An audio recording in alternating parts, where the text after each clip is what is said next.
Good morning, friends. I am Teddy Hicks, and I'm reading you an affirmation from my book, My Life Gets Better Every Day. Today's March 17th, 2026, St. Patrick's Day, and our affirmation is, I'm capable of everything.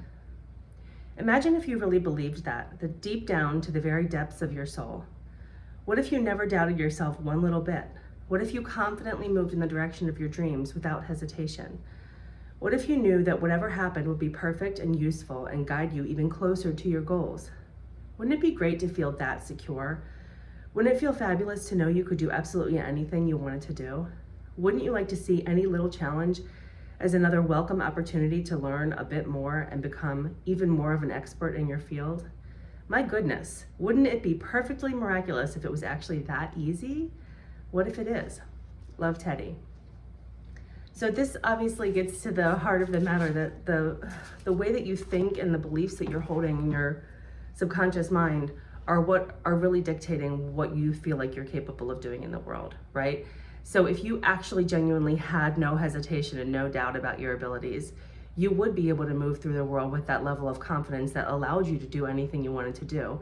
Literally the only thing holding you back is what you believe you're capable of, right? But that's the hard part, because all that stuff that's telling you you can't do it is most likely not a conscious thought. You're not thinking, I mean, maybe sometimes you think that, but most of the time it's probably just like a feeling that you have that you're not appropriate for a position, or that you're not the kind of person who can do something like that, or a fear of rejection, going up and talking to somebody, you don't know how they're going to respond to you, all that kind of stuff. That's all deep subconscious stuff back in the back of your mind that is hard to root out, right? Because if it was a conscious thought, you could challenge it and you could reframe it in that moment. But most of the time it's just like a feeling that's dictating the way you operate and dictating the amount of confidence that you have in any given situation.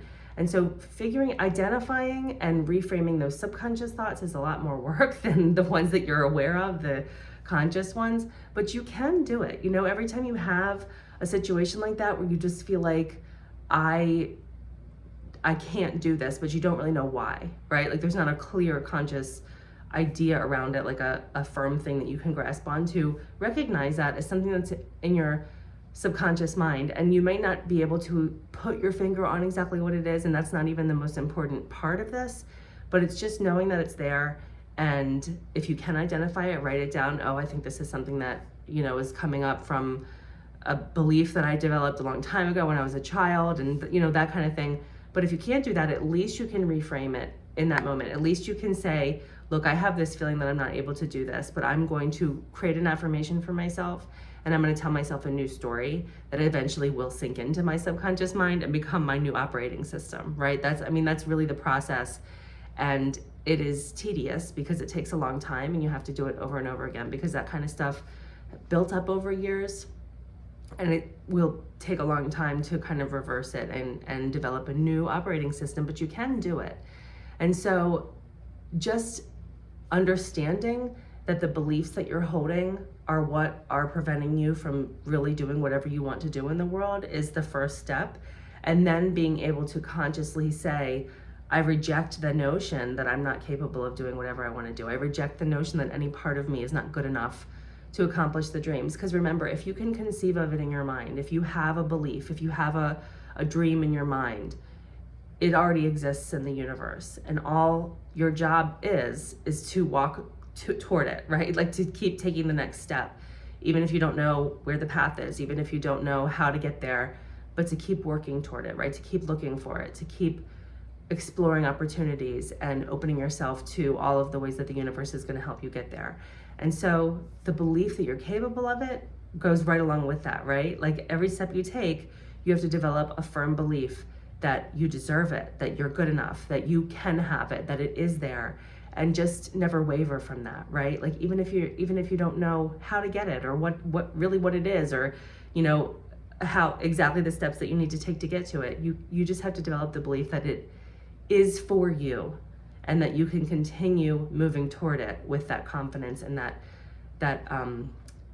awareness you're going to develop through reframing those old kind of very stagnant restricting beliefs that you aren't good enough or that you're not capable of doing whatever you want to do. So the belief is the foundation. The belief is the first part. Whether or not you can see what it is yet or know how to get there, the belief that you can have it and that it's for you and that you're good enough is the work. So every time you have one of those feelings that you're not good enough or you can't do something in your life that you want to do, really challenge that and develop a new saying that you're going to tell yourself over and over again. That's going to make you a different person. That's going to make you more confident. That's going to make you believe that you can do it. I hope that's helpful for you today. Thank you very much for watching, and I will see you back here tomorrow with the next one. Have a good St. Patrick's Day. Eat something green.